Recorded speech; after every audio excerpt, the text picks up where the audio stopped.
khovel se hi aral hunin alo kiang ang buhay na chumpuy zing hi purit purle se makaru naram hi ka chuasan don ka khwal sin naram ani chu ram moi nuam chu ka khen hunin ka leising nun hi ka ngai to lo chung mu yang kha zarin ka leng don si boy na om to lo avalim om don beram no eng a chua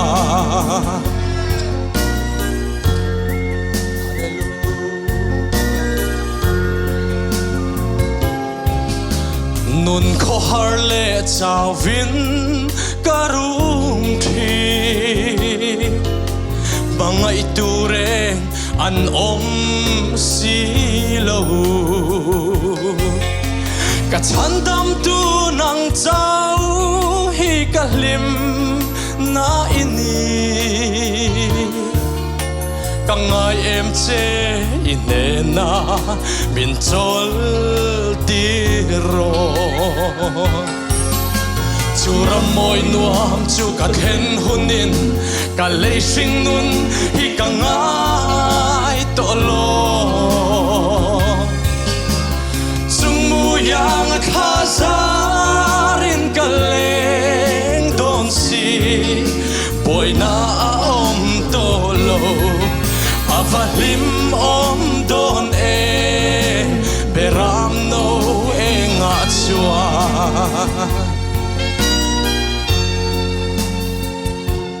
hallelujah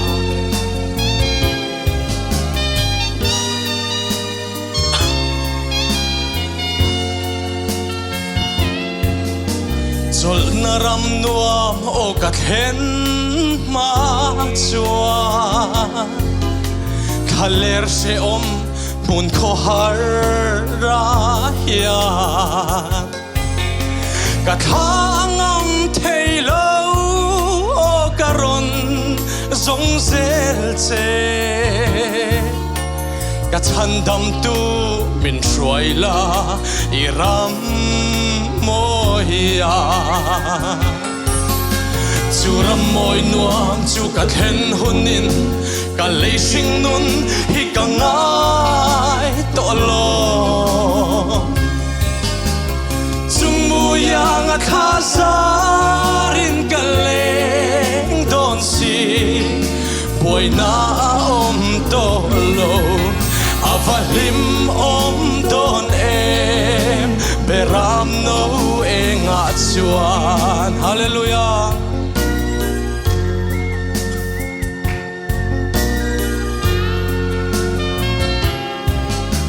khovel a hian lun tu renga om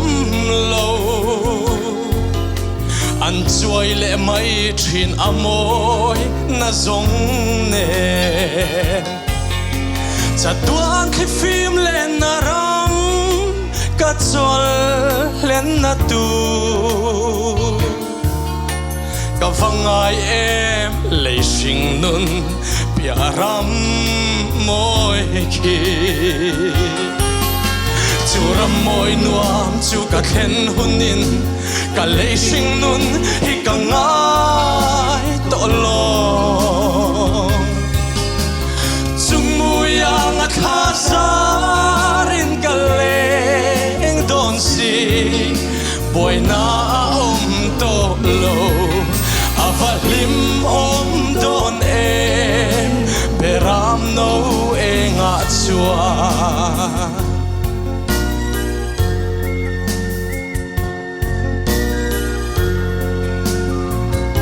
ipasian min thana hi ta hen